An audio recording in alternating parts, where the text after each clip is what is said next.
Now, let us start with, right on the heading is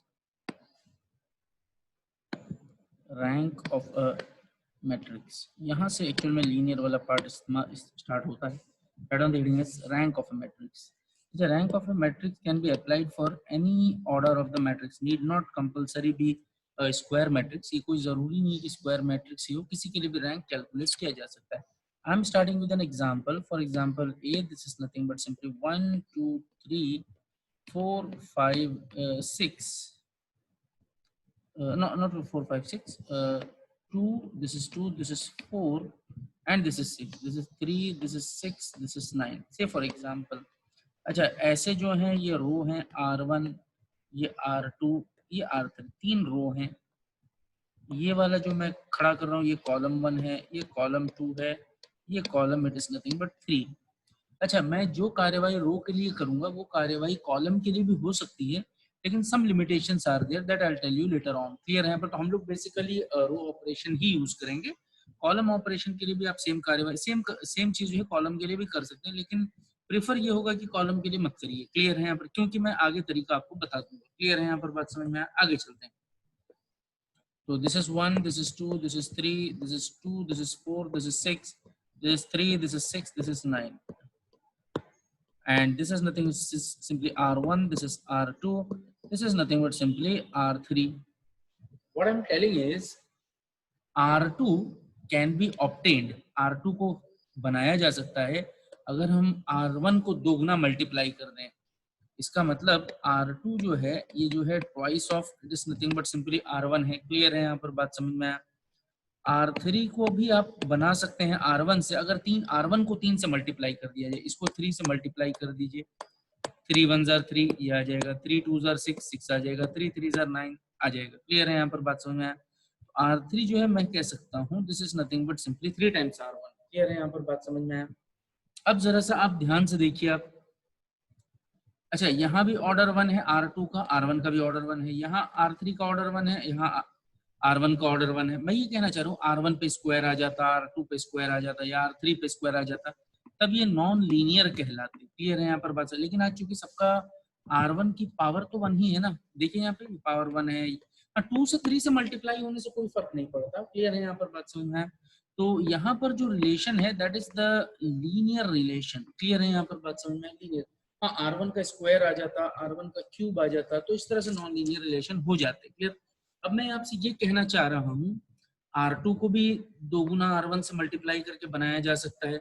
मतलब R2 पूरी तरह R1 से बन सकता है. उसी तरह R3 भी पूरी तरह R1 से बन सकता है. 3 गुना मल्टीप्लाई कर दिया. इसका मतलब R2 और R3 पूरी तरह R1 से बनाए जा सकते हैं. इसका मतलब R2 और R3 डिपेंड कर रहे हैं R1 पे. बात समझ में आए? समझ में आया? आई hope you got the idea. R2 R1 पे डिपेंड कर रहा है, तभी तो 2 से मल्टीप्लाई करके R2 क्रिएट कर दो. Is it clear? इसका मतलब R2 and R3 are depending on R1. Can I state like that? R2 अगर R1 से बन रहा है तो R2 is depending on R1. उसी तरह R3 अगर R1 से बन पा रहा है तो R3 is also depending on R1. It means R2 और R3 तो डिपेंड कर रहे हैं R1 पे, लेकिन R1 is not depending. Clear है यहाँ पर? बात समझ में आया? नहीं समझ में आया? तो मैं ये कहना चाह रहा हूँ, अच्छा कोई स्क्वायर का ऑर्डर नहीं है, तो इसका मतलब मैं ये कह सकता हूँ R2 and R3 are linearly depending on it is nothing but simply R1. Is it clear और not? I hope you got the idea. तो कितने लीनियरली डिपेंडेंट रो हैं यहाँ पर? 2 लीनियरली इंडिपेंडेंट रो हैं. क्लियर है यहाँ पर? बात समझ में? आगे चलते हैं. ऐसा होता है ना, y is equal to mx. ये तो लीनियर रिलेशन है. y is equal to mx square. This is the non linear relation. Clear है? पर उसी तरह R1 स्क्वायर R2 स्क्वायर आ जाता है तो नॉन लीनियर रिलेशन हो जाते. क्लियर है यहाँ पर? अब मैं आगे प्रोसीड करता हूँ. जरा सा देखिए, एक और मैट्रिक्स एग्जांपल लेता हूँ मैं. 1 3 -4, 2 -1 3 3 2 -1. This is R1, this is R2 and this is nothing but simply R3. Clear है यहाँ पर? बात समझ में आया? नहीं समझ में? अच्छा, यहाँ एज सच कोई रिलेशन नहीं है कि 2 से मल्टीप्लाई कर दो, 3 से मल्टीप्लाई कर दो या 4 से मल्टीप्लाई कर दो. ऐसा कोई रिलेशन नहीं है, लेकिन मैं आपको वैसे बता देता हूँ. आगे चेक कैसे होगा वो देख लीजिए जरा सा. अच्छा, R1 और R2 को अगर जोड़ दीजिए, ऐड कर दीजिए, R1 प्लस R2 1 + 2 3 आ जाएगा, 3 - 1 2 आ जाएगा, -4 + 3 दिस इज -1 ये आ जाएगा। तो R1 और R2 को जोड़ देने से क्या आएगा बताइए जरा सा, R3 आ जाएगा। तो इसका मतलब मैं ये कह दूं कि सबका पावर 1 है, तो यहाँ पर भी लीनियर रिलेशन तो है। इसका मतलब मैं ये कह दूं R3 जो है R1 और R2 से बनाया जा सकता है। It means R3 is depending on R1 and R2। भाई R3 बन रहा है इन दोनों की मदद से, अभी मदद तो R3 को चाहिए ना बनने के लिए। तो इसका मतलब R3 is linearly depending on R1 and R2। Clear है यहाँ पर बात समझ? इसका मतलब R1 और R2 तो इंडिपेंडेंट है, लेकिन R3 और R3 जो है डिपेंड कर रहा है R1 और R2 की मदद के लिए। क्लियर है यहाँ पर बात समझ में आया? आगे चलते हैं, एक और एग्जांपल लेते हैं, एक और मैट्रिक्स में लेता हूं, आप जरा सा ध्यान से देखिए। आप से this is a matrix I am considering 2 -3 this is 5 -1 sorry -1 this is nothing but 4 this is 2 1 1 it is nothing but 6। अच्छा यहाँ पर देखिए किसी को मल्टीप्लाई करने से भी कोई नहीं बनेगा। अच्छा ये चेक कैसे होगा मैं आपको बताऊंगा। ऐसा अभी तो आसान है, चलो मैं बता दे रहा हूँ कि देखो 2 से मल्टीप्लाई कर लो, 3 से मल्टीप्लाई कर लो, या दोनों को ऐड कर लो तो हो जाता है। लेकिन आगे जब कॉम्प्लिकेटेड मैट्रिसेस होंगे तो उसमें जो है चेक करना मुश्किल होगा। यहाँ मैं आपको सिंपली एक एग्जांपल के लिए बताता हूँ कि मतलब कुछ भी ऐड करने से, मल्टीप्लाई करने से कोई नहीं बनेगा। इसका मतलब कोई किसी पर डिपेंड नहीं कर रहा है। क्लियर है यहाँ पर? इसका मतलब मैं बोल दूं ये R1 है, ये R2 है, ये रो 3 है, R1 R2 and R3 all are linearly independent। Clear है यहाँ पर बात समझे? ये हम लोग कैसे चेक करना है वो मैं अभी तो मैं वैसे ही आपको बता रहा हूँ कि मतलब कुछ करने से यहाँ नहीं आएगा। क्लियर है यहाँ पर बात समझना? एक क्वेश्चन और लेते हैं। Now I am considering 1 2 3 1 4 9 1 8 27। Now this is nothing but simply R1, this is nothing but R2, this is nothing but simply R3। अच्छा अगर हम R2 की बात करें तो it is R1 square 2 square 4 3 square 9 1 square 1। उसी तरह हम R3 की बात करें तो R1 it is nothing but cube 1 cube 1 2 cube 8 3 cube 27। ये डिपेंडेंट तो है लेकिन ऑर्डर स्क्वायर आ गया, क्यूब आ गया, तो ये नॉन लीनियर है। क्लियर है यहाँ पर बात समझ में आया? R2 is depending on R1, R3 is depending on R1, but they are non-linearly depending. So we are not considering this case. Is it clear? We are not interested in this type of part. Is it clear? So if I ask number of linearly independent and dependent, ये बात हमारी चर्चा की होगी। Clear? तो मैं आपसे पूछूं, मैं आपसे अगर पूछूं नॉन लीनियर तो चलो डिपेंड कर रहे हैं, क्लियर? लीनियरली कितने डिपेंड कर रहे हैं? नंबर ऑफ लीनियरली डिपेंडिंग एक भी नहीं कर रहा, सभी तो नॉन लीनियर है, दैट इज इक्वल टू 0। इसका मतलब लीनियरली डिपेंडेंट अगर 0 है तो लीनियरली इंडिपेंडेंट सारे के सारे ही होंगे। दैट इज भाई 3 ही तो है, उसमें एक भी डिपेंड नहीं कर रहा तो सारे इंडिपेंडेंट है। ये तो मतलब हो गया इसका। क्लियर है यहाँ पर बात समझ में आया? तो आगे प्रोसीड करते हैं। जरा सा देखिए, तो आपसे अगर कभी कोई रैंक पूछे तो that is equal to number of linearly independent either row और कॉलम, लेकिन हम रो के लिए ही करेंगे। क्लियर है यहाँ पर बात समझ में आया? नहीं समझ तो definition of rank I hope you got the idea. Linearly independent, dependent की जरूरत नहीं, इंडिपेंडेंट। जो डिपेंड होंगे वो तो 0 हो जाएंगे। बात समझ में आया? नहीं समझ में आया? तो नंबर ऑफ लीनियरली क्या बोलना है? इंडिपेंडेंट बोलना है। आई hope you got the idea. Clear है यहाँ पर बात समझ में आया? तो मैं आगे प्रोसीड करता हूँ। अब देखिए जरा सा, अगर मैं आगे प्रोसीड करूं तो देखिए एक हम मैट्रिक्स लेते हैं। For example this is nothing but 1 2 3, this is nothing but -2 4 5। ये R1 है तुम्हारा, ये R2 है और ये R3 है। अच्छा एक बात बताइए, अभी तक जितने भी हम देख रहे थे तो डायरेक्ट दिख रहा था, दुगुना R1 है, 3 गुना R2 है, या स्क्वायर है, या क्यूब है, या फिर दोनों को जोड़ के है। भाई एग्जामिनर तो ये भी तो बना सकता है, एक R3 बना दे 5/3 R1 -8/11 this is nothing but R2। इस तरह से एक रो बना दे जो R3, वो तो दिखेगा ही नहीं।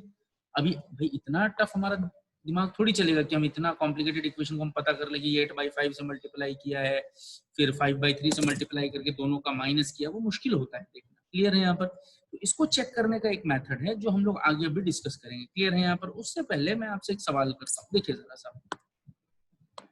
सवाल तो क्या, मैं एक एग्जांपल लेता हूँ। 1 2 3 2 4 6 3 6 9, इसको देखिए जरा सा। R2 tends to R2 minus, it is nothing but simply, पहले हम ये बोल देते हैं, ये तुम्हारा R1 है, ये तुम्हारा R2 है, ये तुम्हारा R3 है। R2 जो है ट्वाइस ऑफ R1 है, चेक कर लीजिए जरा सा।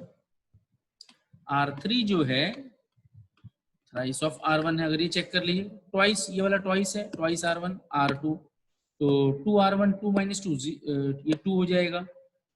2 माइनस 2 नहीं, मैं बस ये बोल रहा हूँ कि 2 से मल्टीप्लाई कर दो इसको। चलो 2 1 जार 2, ये ऑक्टेन हो जाएगा। 2 2 जार 4, ये ऑक्टेन हो जाएगा। 2 3 जार 6, ये ऑक्टेन हो जाएगा। इसीलिए R3 को 3 से मल्टीप्लाई, R1 को जो है अगर 3 से मल्टीप्लाई कर दें तो 3 1 जार 3 आ जाएगा, 3 2 जार 6 आ जाएगा, 3 3 जार 9 आ जाएगा। क्लियर है यहाँ पर, मतलब ये ऑक्टेन किया जा सकता है। अच्छा, इस सिंबल को कहा जाता है इक्विवेलेंस सिंबल। क्लियर है यहाँ पर, बात समझिए। It is not equal, equivalence symbol. अगर मैं एक काम कर दूं, R2 टेंड्स टू, ध्यान से देखिए जरा सा, R2 माइनस 2R1, उसी तरह R3 tending to R3 minus, it is nothing but 3R1। अब एक बात बताइए, अच्छा यहाँ पे नॉन लीनियर कोई रिलेशन तो है नहीं, सबका पावर 1 1 1 1 है। R2 का पावर 1 है, R3 का पावर, जो इक्वेशन मैंने डिफाइन किया, इसका मतलब R2 अगर 2R1 के बराबर है तो R1 को 2 से मल्टीप्लाई कर दिया जाए और R2 में माइनस कर दिया जाए 1 2 3, तो ये 0 0 0 हो जाएंगे। भाई R1 को 2 से मल्टीप्लाई करके R2 माइनस कर दोगे तो बराबर बराबर 0 हो जाएगा ना। उसी तरह ये भी आपका इट इज नथिंग बट 0 हो जाएगा। इसका मतलब R2 और R3 जो है R1 पे लीनियरली डिपेंड कर रहे हैं, और जो डिपेंड कर रहे थे वो सब्सट्रैक्शन पे 0 हो गए। क्लियर है यहाँ पर, बात समझ में आया? अच्छा, रो में अगर एक भी एलिमेंट न बचे, सब 0 हो जाए, तो ऐसे रो को कहा जाता है जीरो रो। बात समझिए, नॉन जीरो रो का मतलब कम से कम एक एलिमेंट 0 ना हो। इज इट क्लियर और not? I hope you got the idea. तो मैं ये लीनियर डिपेंडेंट और इंडिपेंडेंट की बात करना चाह रहा था। 1 2 3 0 0 0 0 0 0, कैसे? R2 tending to twice R1, R3 tending to thrice R1। अब मल्टीप्लाई करके आप माइनस कर दो तो वो तो 0 ही होने हैं। भाई कोई चीज 3 गुना के बराबर है और उसको उसी से माइनस कर दो तो रिजल्ट 0 हो जाएगा ना। अब मैं ये बोलना चाह रहा हूँ, R2 R1 पे डिपेंड कर रहा था, R2 पूरा ही 0 हो गया। देखिए R3 R1 पे डिपेंड कर रहा था, R3 0 हो गया। तो जो लीनियरली डिपेंड करेंगे वो 0 हो जाएंगे। कौन लीनियरली इंडिपेंडेंट था? R1 ही लीनियरली इंडिपेंडेंट था। तो ये जो है बच गया है। क्लियर है यहाँ पर? तो number of linear independent row और column is called as rank. तो इसमें रैंक कितना बचेगा बताइए जरा सा? 1, क्योंकि एक ही लीनियरली इंडिपेंडेंट रो है जो है R1 है। नहीं समझ में आया तो एक एग्जांपल और देख लीजिए आप।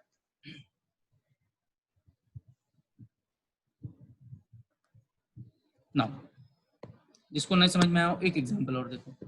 1 3 minus 4 2 minus 1, this is nothing but 3 3 2 1। अच्छा देखिए, मैं स्टार्ट करता हूँ। ये तरीका हम लोग बाद में डिस्कस करेंगे, लेकिन पहले भी आप देखो जरा सा।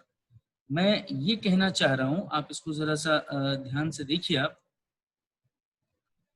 अच्छा, यहाँ डायरेक्टली समझ में नहीं आएगा। क्लियर है? यहाँ पर मैं ये कहना चाह रहा हूँ, R2 में ये वाला एलिमेंट जो है R1 के दुगुना है, R3 में ये वाला 3 जो है 1 के 3 गुना है। इसका मतलब मैं ये कर दूं, R2 minus 2R1, R3 minus, it is nothing but 3R1। तो देखिए जरा सा, 1 3 माइनस 4, ये 2R1 2 से मल्टीप्लाई करके इससे माइनस कर दोगे तो ये 0 हो जाएगा। 3 से मल्टीप्लाई करके ये माइनस कर दोगे 0 हो जाएगा।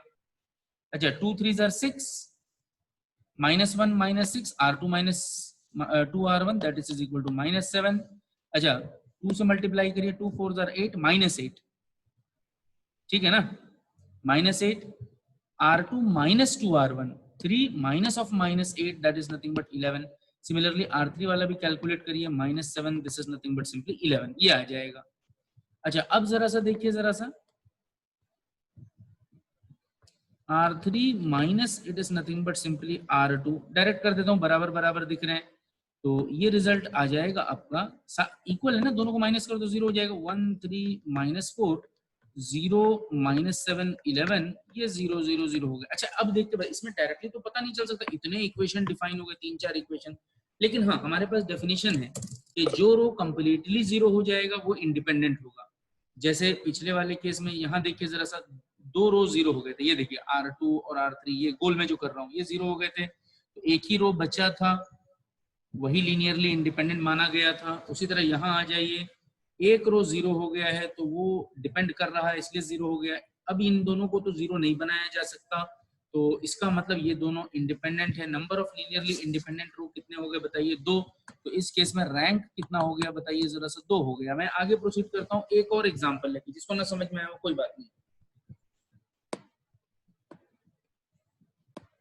2 -3 5 -1 4 2 1 1 6। अब मैं इसको वैसे ही छोड़ देता हूँ आपको, मैं ये बोलता हूँ कि मतलब इसमें कितना भी R1 - R2 R2 - R3 R3 - R1 कुछ भी कर दो, मान लो इसका कोई रो 0 नहीं हो सकता, तो इसका मतलब कोई भी डिपेंड नहीं है, सारे इंडिपेंडेंट है। ऑल द रोज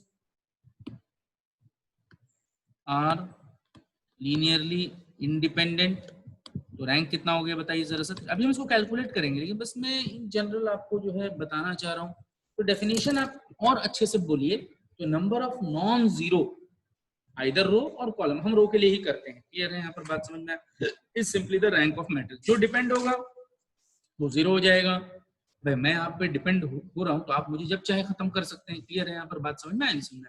तो number of linearly independent, independent का मतलब नॉन जीरो, जब कोई आप पे डिपेंड ही नहीं कर रहा है, इंडिपेंडेंट है आपसे, आप उसको कैसे खत्म करोगे? नहीं कर सकते हो। तो डेफिनेशन रैंक के लिए इंडिपेंडेंट रो, अगर डिपेंडेंट होगा तो वो 0 हो जाएगा। क्लियर है यहाँ पर बात समझ में? आई hope you got the idea. This is the definition of rank.